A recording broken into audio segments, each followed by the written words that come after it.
Good morning student.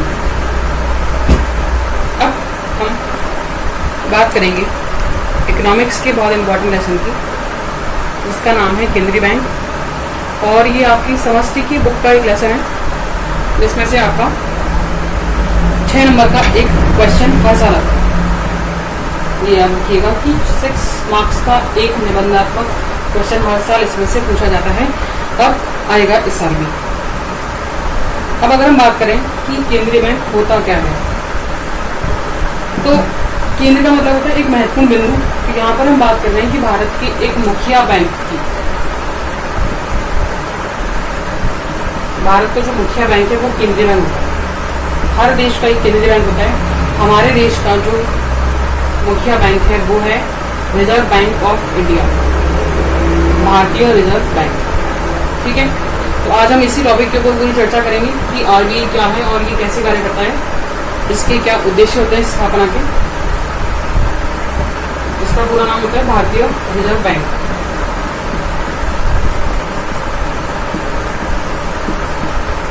Short में आप इसे आरबीआई कहेंगे, रिजर्व बैंक ऑफ इंडिया। सबसे पहले अगर बात की जाए कि इसकी स्थापना क्यों हुई थी और कैसे हुई थी, तो 1934 से पहले हमारे देश में बहुत सारे लघु बैंक कार्य करती थी। जब हम ये कहें कि लघु बैंक संस्थाएं काम करती थी, लगभग 900 से भी ज़्यादा।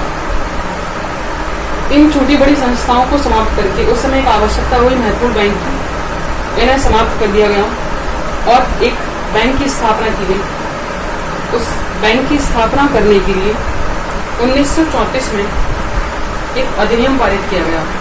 1940 में एक एक्ट पारित हुआ, उस एक्ट का नाम था 1940 एक्ट आरबीआई।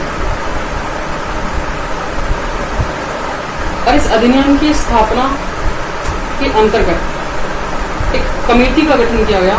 उस कमेटी का नाम था हिल्टन यंग कमेटी। कमेटी ने निर्धारित किया कि एक ऐसे बैंक की आवश्यकता है जो हमारे देश में मुद्रा की पूर्ति करवा सके और सभी छोटे बैंकों पर नियंत्रण स्थापित कर सके। इसीलिए हिल्टन यंग कमेटी ने 1 अप्रैल 1935 को आरबीआई की स्थापना कर दी।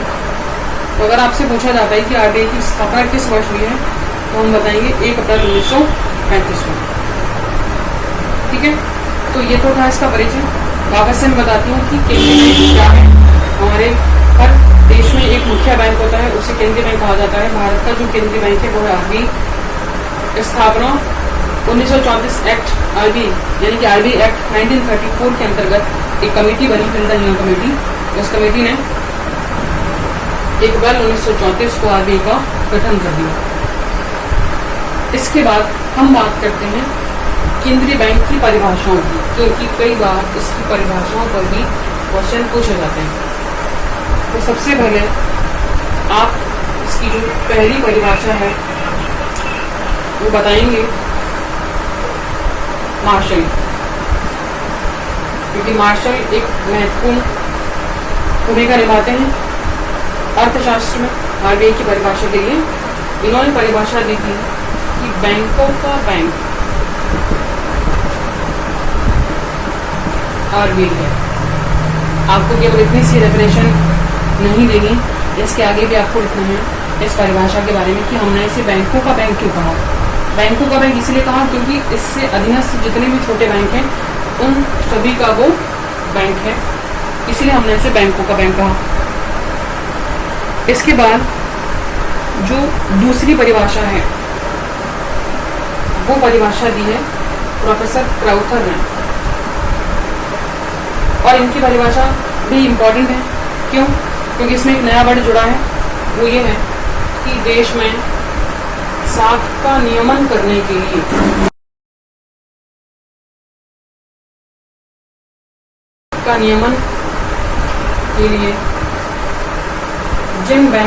जिस बैंक की स्थापना की गई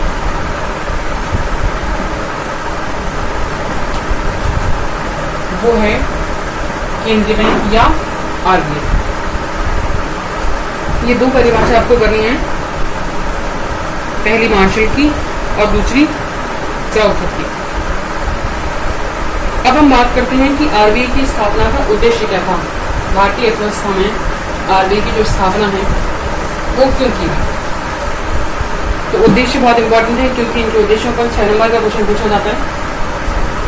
तो यहाँ पर अगर हम उद्देश्यों की बात करें तो कुल मिलाकर के इसके 4 से 5 उद्देश्य हैं। पहला उद्देश्य है हमारे देश में पूर्ण रोजगार के लिए मुद्रा की पूर्ति कराना। हमारे देश में जितने भी रोजगार हैं उनमें मुद्रा की पूर्ति कौन करवाएगा? आरबीआई करवाएगा। कैसे करवाएगा वो हम इसके आगे मौद्रिक नीति में पढ़ेंगे। इसका जो दूसरा उद्देश्य है वो ये है कीमत स्थिरता। कीमत स्थिरता का मतलब होता है कि हमारे देश में जो कीमतें या तो बहुत जल्दी जल्दी बढ़ती हैं या कीमतें बहुत जल्दी कम होती हैं, तो उन दोनों ही कीमतों के बीच संतुलन स्थापित करना है। तीसरा जो इसका उद्देश्य आता है वो होता है विनिमय दर का नियंत्रण करना। विनिमय दर क्या होती है ये आपके लास्ट चैप्टर में बताया जाएगा, लेकिन अगर हम मोटे तौर पर बात करें तो दो देशों के बीच जिस दर पर लेन देन किया जाता है वो विनिमय दर होती है। इसका निर्धारण और नियंत्रण दोनों ही आरबीआई करता है। इसका जो चौथा उद्देश्य है वो ये है भुगतान संतुलन बनाए रखना। भुगतान संतुलन फिर से आपका इसका अगला एक चैप्टर है, लेकिन भुगतान संतुलन का मतलब होता है कि हमने जिस दर पर लेन देन किया उसका पूरा हिसाब किताब या लेखांकन किस आधार पर किया जाएगा वो आरबीआई निर्धारित करता है।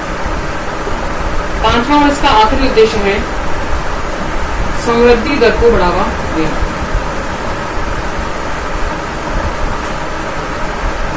समृद्धि दर को बनाए रखना।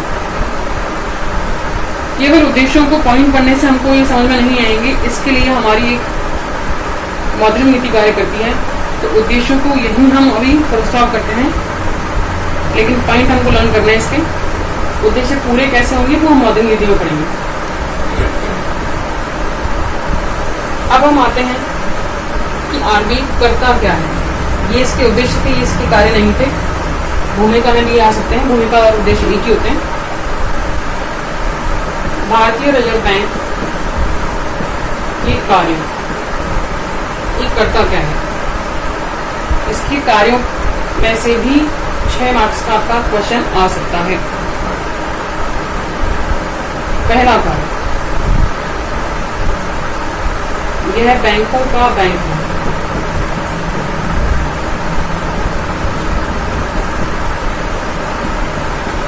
ये इसके कार्य में आपको बताना है। हर कार्य के अंतर्गत आपको 3 या 4 लाइन का पैराग्राफ लिखना आना चाहिए। तो आप इसमें बताएंगे कि बैंकों का बैंक क्यों कहा जाता है। क्यों? क्योंकि ये अधीनस्थ बैंकों पर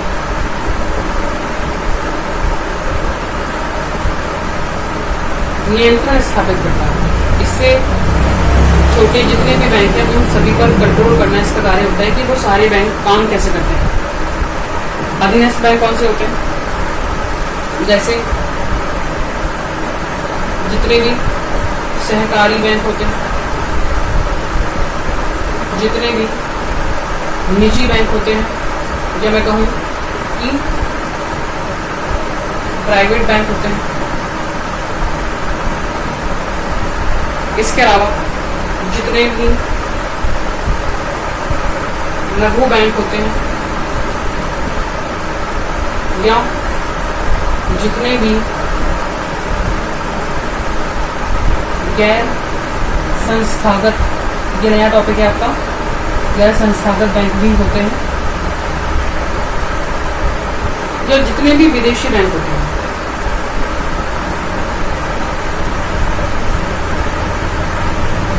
उन सभी पर नियंत्रण बनाए रखने का काम आरबीआई ही करता है। क्यों? क्योंकि ये एक केंद्रीय बैंक है, तो सभी बैंकों पर नियंत्रण रखने के कारण इसे बैंकों का बैंक कहा जाता है।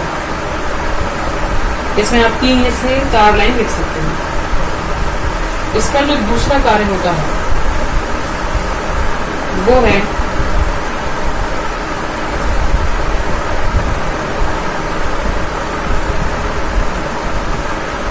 सरकार का सलाहकार। आरबीआई केंद्रीय बैंक है और ये सरकार का वित्तीय सलाहकार होता है।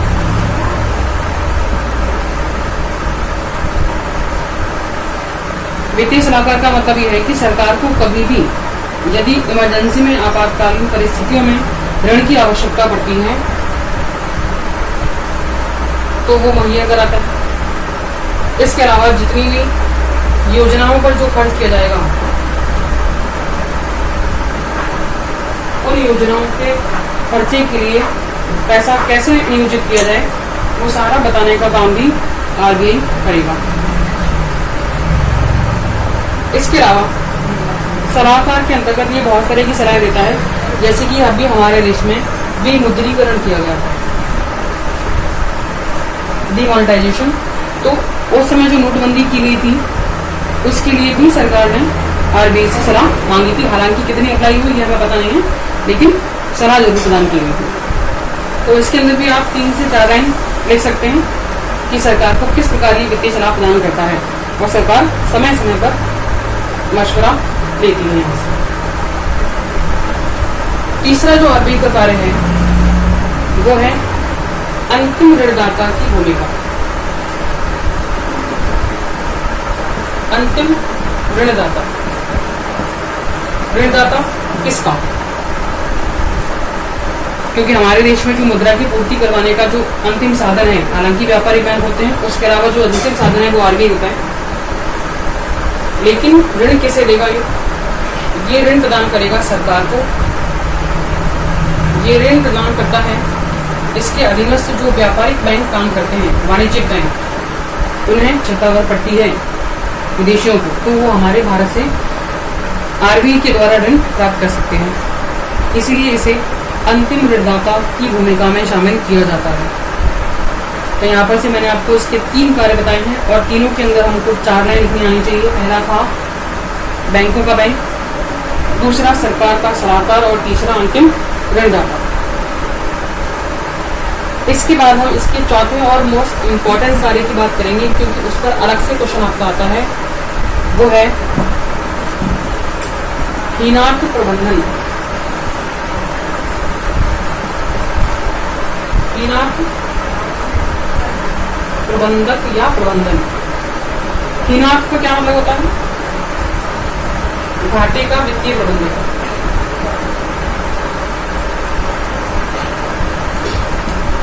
ये इसका बहुत इंपॉर्टेंट कार्य है।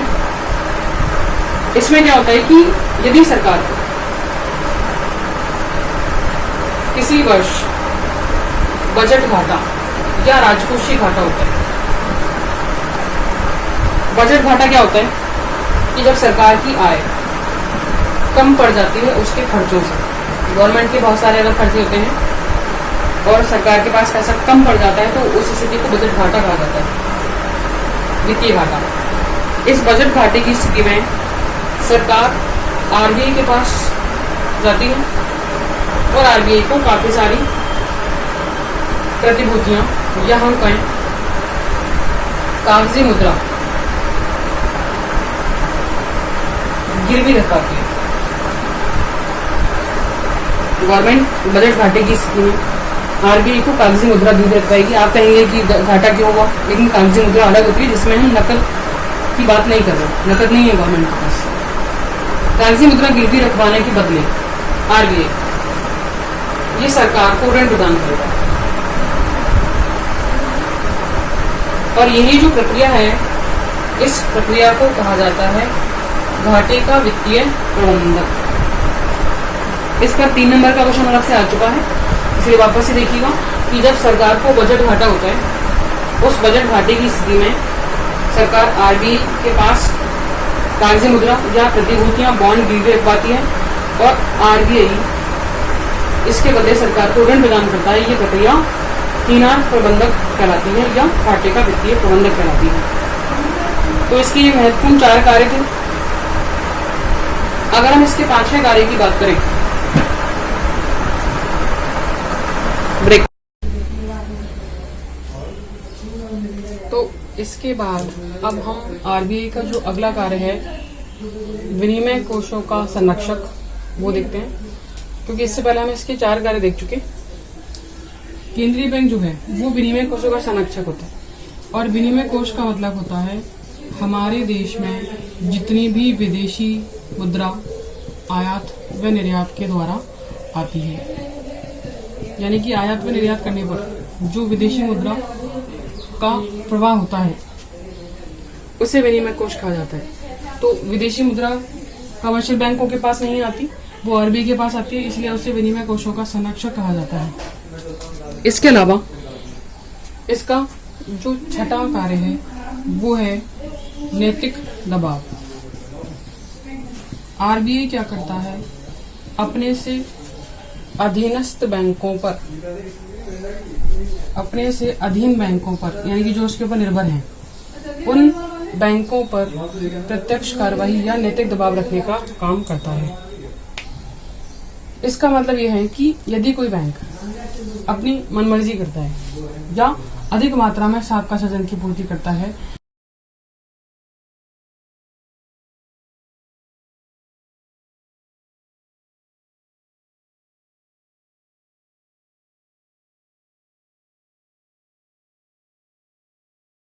बैंक अगर नियमों का उल्लंघन करते हैं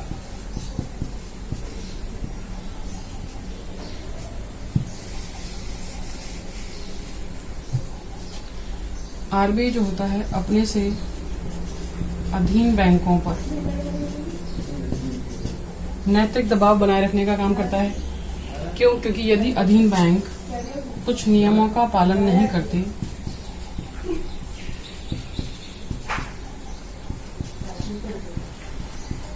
तो आरबीआई उन्हें समझाने का काम करता है या उनके लिए कुछ दिशा निर्देश जारी करता है, ये भी इसका कार्य है। इसके अलावा इसका जो 7वें नंबर का कार्य है वो है प्रत्यक्ष कार्यवाही।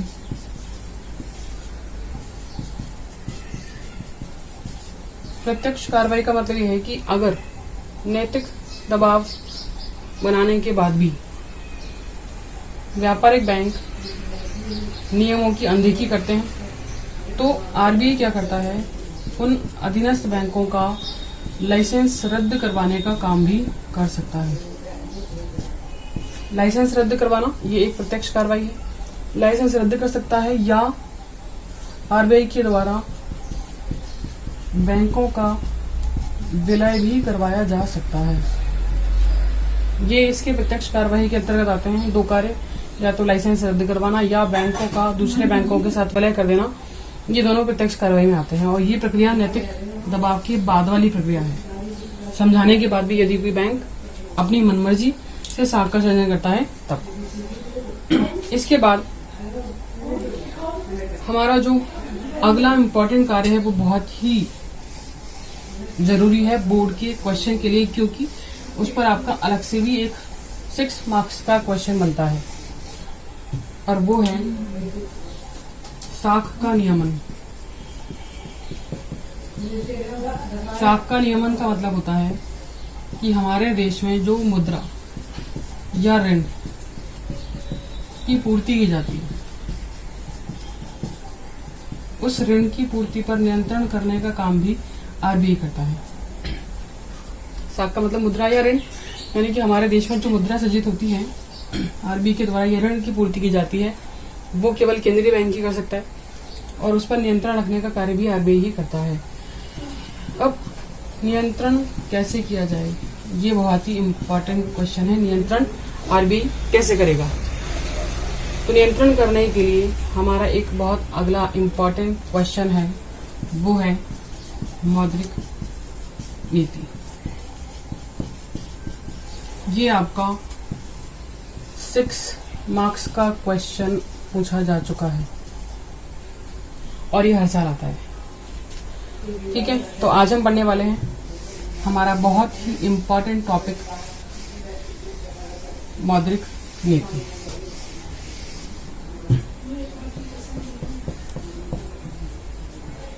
तो सबसे पहले हमें ये जानना है कि मौद्रिक नीति होती क्या है।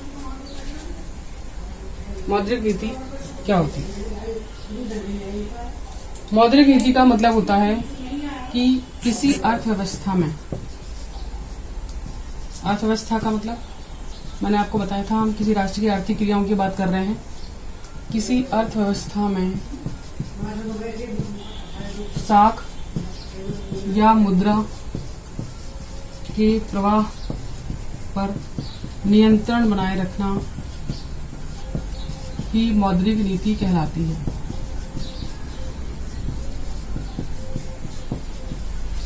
तो वापस से ध्यान दीजिएगा कि किसी अर्थव्यवस्था में साख या मुद्रा के प्रवाह पर नियंत्रण रखना ही मौद्रिक नीति कहलाती है। अब ये मुद्रा का प्रवाह, ये जो मौद्रिक प्रवाह होता है, मौद्रिक प्रवाह का मतलब होता है कि या तो आप मुद्रा अधिक सृजित कर रहे हैं या आप इसी मुद्रा को कम कर रहे हैं देश में, क्योंकि ये मौद्रिक प्रवाह बनाए रखना बहुत ही आवश्यक होता है। अब सवाल ये है कि मुद्रा को अधिक और मुद्रा को कम हम कैसे करें, इसके प्रवाह को कैसे नियंत्रित किया जाए। तो इसके लिए आरबीआई कुछ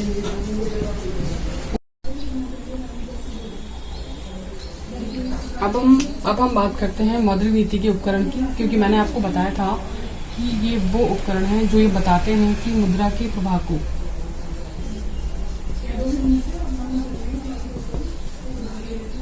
कैसे कम किया जाए, कैसे परिवर्तित किया जाए। तो मुद्रा के प्रवाह को कैसे परिवर्तित करें, इसके लिए हम कुछ उपकरण काम में लेते हैं और इन उपकरणों को हमने दो भागों में बांटा। पहले को कहा जाता है मौद्रिक नीति के मात्रात्मक उपकरण, इन्हें परिमाणात्मक उपकरण भी कहा जाता है। मात्रात्मक व परिमाणात्मक एक ही बात है। दूसरे जो उपकरणों में से एक एक को क्लियर करेंगे। मात्रात्मक उपकरण वे उपकरण हैं जो किसी अर्थव्यवस्था में साख या मुद्रा की मात्रा को परिवर्तित करते हैं, इसकी मात्रा को परिवर्तित या प्रभावित करते हैं, उन्हें मात्रात्मक उपकरण कहा जाता है। तो आज हम केवल मात्रात्मक उपकरण की ही बात करेंगे, गुणात्मक उपकरण हम इसकी बात करेंगे। वापस से देखिएगा, हम मुद्रा की पूर्ति को परिवर्तित कर रहे हैं, यानी कि कम और ज्यादा कर रहे हैं। मुद्रा की पूर्ति को परिवर्तित करने के लिए हमारे पास पहला उपकरण मात्रात्मक है। इसमें हम क्या करते हैं कि साख की जो मुद्रा की मात्रा है, उस मात्रा को हम कम व अधिक करते हैं। अब इसके आगे आपको ये देखना है कि मुद्रा की मात्रा ये कम व अधिक कैसे होगी। तो मात्रात्मक उपकरणों को भी हमें वापस से इसका क्लासिफिकेशन करना पड़ेगा 3 पार्ट में, और इसके 3 पार्ट होते हैं। पहला होता है बैंक दर, दूसरा होता है रिजर्व रेशो यानी कि आरक्षित अनुपात,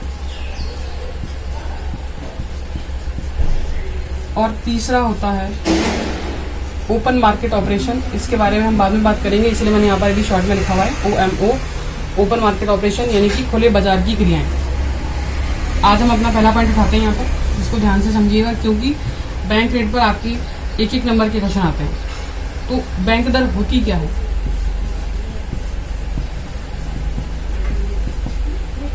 यहाँ समझने वाली बात यह है कि हम उस दर की बात कर रहे हैं जिस दर पर व्यापारिक बैंक ऋण लेता है आरबीआई से, जिस दर पर व्यापारिक बैंक आरबीआई से ऋण लेते हैं उसे कहा जाता है बैंक दर। तो यहाँ पर जनता बीच में नहीं आई है, आपको ध्यान में रखना है कि हम लोग बैंकों से लोन नहीं ले रहे हैं, व्यापारिक बैंक आरबीआई से लोन ले रहा है, यहाँ पर जनता का कोई काम नहीं है। धीरे धीरे आपको समझ में आएगा कि कैसे हम पर इसका असर पड़ेगा। देश में मुद्रा की प्रवाह कैसे परिवर्तित होगा। ठीक है, वापस रिपीट करती हूँ। वह दर जिस पर व्यापारिक बैंक, केवल व्यापारिक बैंक आरबीआई से ऋण लेते हैं, उस दर को बैंक दर कहा जाता है। अब ये बैंक दर मुद्रा की पूर्ति को कैसे परिवर्तित करती है, तो देखिए मैं यहाँ पर इसके दो पार्ट कर रही हूँ।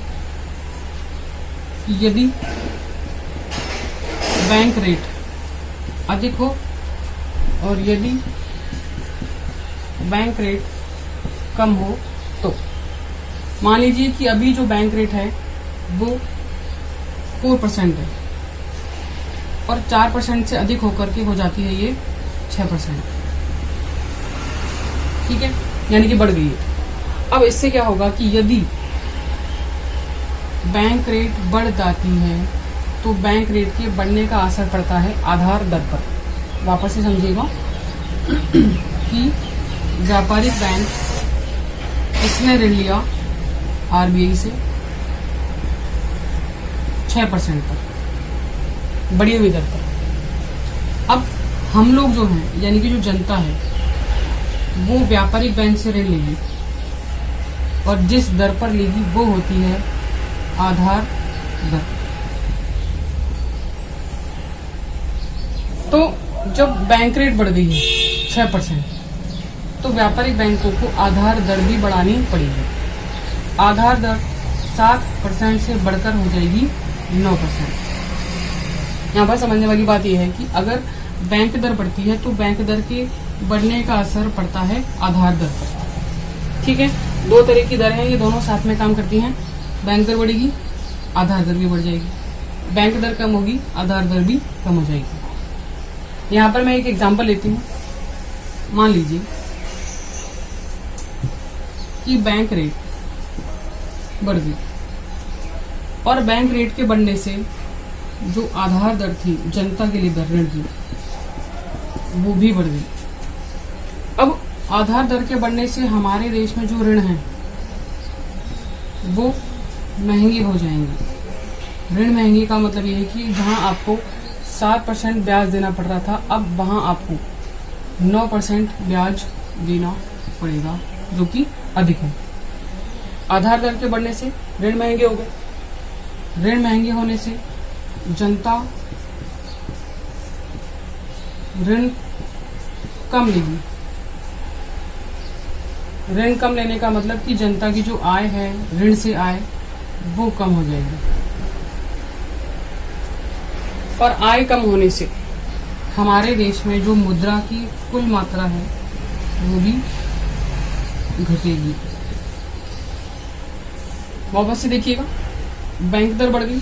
बैंक दर क्या थी? जिस दर पर कमर्शियल बैंक आरबीआई से ऋण लेते हैं, वो बैंक दर थी। अब बैंक दर के बढ़ने से आधार दर बढ़ गई। आधार दर क्या है? जिस दर पर जनता कमर्शियल बैंक से ऋण लेती है, तो आधार दर भी बढ़ गई। आधार दर के बढ़ने से हम लोगों के लिए ऋण लेना महंगा हो गया, क्योंकि हमें ज्यादा ब्याज देना पड़ रहा है। जनता लोन कम लेगी क्योंकि ज्यादा ब्याज अदा ना करना पड़े। इससे देश में मुद्रा की मात्रा कम हो जाएगी। तो हम यहाँ पर ये देख रहे हैं कि मुद्रा का जो प्रवाह था देश में, वो परिवर्तित हुआ। मुद्रा का जो प्रवाह था वो परिवर्तित हुआ, या यहाँ पर हमने कम कर दिया। ठीक है, आपको केवल इतना ध्यान रखना है कि बैंक दर के बढ़ने से मुद्रा का प्रवाह कम हो गया। अब अगर हम इसके विपरीत इधर चलते हैं, यदि बैंक दर कम हो जाती है तो जस्ट इसका विपरीत होगा। देखते हैं हम एक बार। बैंक रेट के घटने से जो आधार दर है वो भी घट जाएगी। पहले ये 7% थी, अब ये 6% हो जाएगी। जनता के लिए जो ऋण है वो सस्ते हो जाएंगे। क्यों? क्योंकि उन्हें कम ब्याज देना पड़ेगा।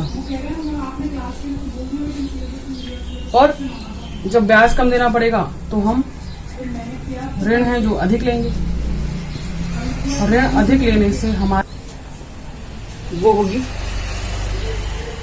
आपको मेन चीज याद रखनी है कि बैंक दर के घटने से मुद्रा की पूर्ति में वृद्धि हो रही है। एक बार इसको वापस से अगर बैंक दर अधिक होती है तो हमारे देश में जो मुद्रा का प्रवाह है, यानी कि मुद्रा की पूर्ति, वो घटेगी। पहली चीज। दूसरी चीज कि यदि बैंक रेट कम होती है तो इससे हमारे देश में जो मुद्रा की पूर्ति है, मनी सप्लाई, वो बढ़ेगी। इतना याद रखना है कि इन दोनों में उल्टा समान नजर आ रहा है कि बैंक दर बढ़ी, मुद्रा की पूर्ति घट गई। बैंक दर कम हुई तो मुद्रा की पूर्ति बढ़ गई। ठीक है, तो इस प्रकार हम क्या कर रहे हैं, यहाँ पर हमारे देश में मौद्रिक नीति के द्वारा मुद्रा के प्रवाह को परिवर्तित कर रहे हैं। परिवर्तित करने का मतलब कम और ज्यादा कर रहे हैं। हमने यहाँ पर अभी मात्रात्मक का पहला उपकरण देखा है, बैंक रेट, बैंक दर। ठीक है, इस टॉपिक को आगे बढ़ाते हुए थोड़ा सा और विस्तार से पढ़ते हैं, क्योंकि बैंक दर पर आपका 3 नंबर का क्वेश्चन आ चुका है, तो हमको और ज्यादा लिखना पड़ेगा। मैं वापस से बात करती हूँ बैंक दर की। और मैंने आपसे कहा था कि ये वह दर है जिस पर व्यापारिक बैंक ऋण ले रहा है आरबीआई से, जनता नहीं है यहाँ पर। अब बैंक दर के 2 प्रकार होते हैं। पहला होता है रिपो रेट, रिपो रेट, इसे रेपो रेट भी कह सकते हैं, रिपो रेट भी कह सकते हैं, एक ही बात है। और दूसरी होती है जस्ट इसका ऑपोजिट, रिवर्स रिपो रेट, इसलिए मैंने इसको RRR रखा है, रिवर्स रिपो रेट। ठीक है, ये बैंक दर के 2 प्रकार है। और आपको ये याद रखना है कि बैंक दर क्या थी, व्यापारिक बैंक आरबीआई से ऋण ले रहा है। अब अगर हम इन दोनों की बात करें तो इन दोनों में एक चीज ऐड होगी, वो एक चीज ये है कि हम समयावधि को भी जोड़ेंगे। ऋण लेने का जो समय है उसको भी जोड़ा जाएगा, तभी आप इसको समझ सकते हैं। तो देखिए यहाँ पर ये रिपो रेट क्या होती है।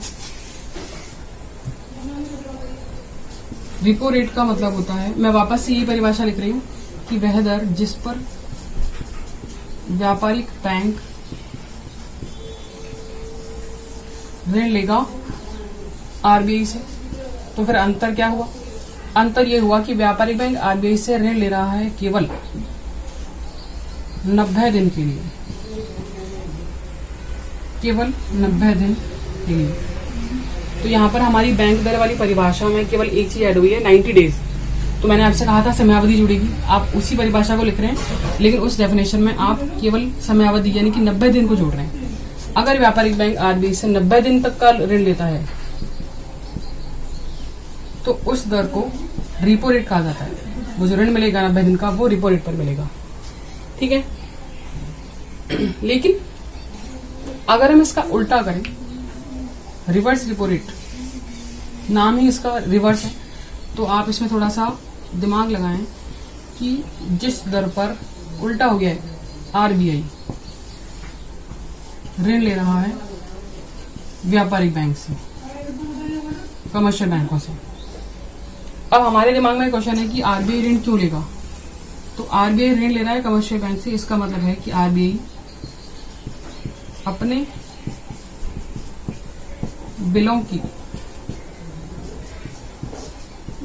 पुनर्कटौती करवा रहा है। और आरबीआई अपने बिलों की पुनर्कटौती जिस दर पर करेगा उसे रिवर्स रेपो रेट कहा जाता है।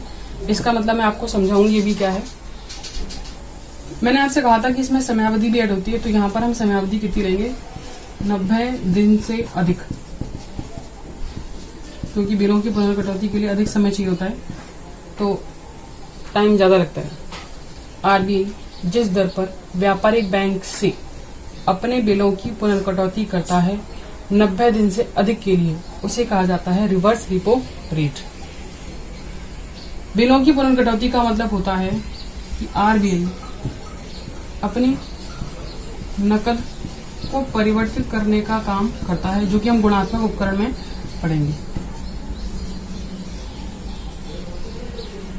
नकद में परिवर्तन कैसे होगा वो हम गुणात्मक उपकरण में पढ़ेंगे। तो यहाँ पर आपको केवल यही समझना है कि बैंक दर क्या थी। व्यापारिक बैंक ने आरबीआई से ऋण लिया। बैंक दर दो प्रकार की थी, रिपो रेट और reverse repo rate. Repo rate क्या थी? जिस दर पर कमर्शियल बैंक ने आरबीआई से ऋण लिया 90 दिन के लिए। रिवर्स रिपो रेट क्या थी? आरबीआई ने ऋण लिया कमर्शियल बैंक से मोर देन 90 डेज, 90 दिन से अधिक के लिए। तो केवल आप मोटे तौर पर इनको याद रखिएगा। और मैंने आपको ये भी बताया कि अगर बैंक दर अधिक होती है तो मुद्रा की पूर्ति घटेगी और अगर बैंक दर कम होती है तो मुद्रा की पूर्ति बढ़ेगी। अगर आपसे क्वेश्चन पूछा जाता है कि किस प्रकार बैंक दर कार्य करती है मुद्रा के प्रवाह को परिवर्तित करने के लिए, तो आप इस पर 4 नंबर का आंसर कर सकते हैं।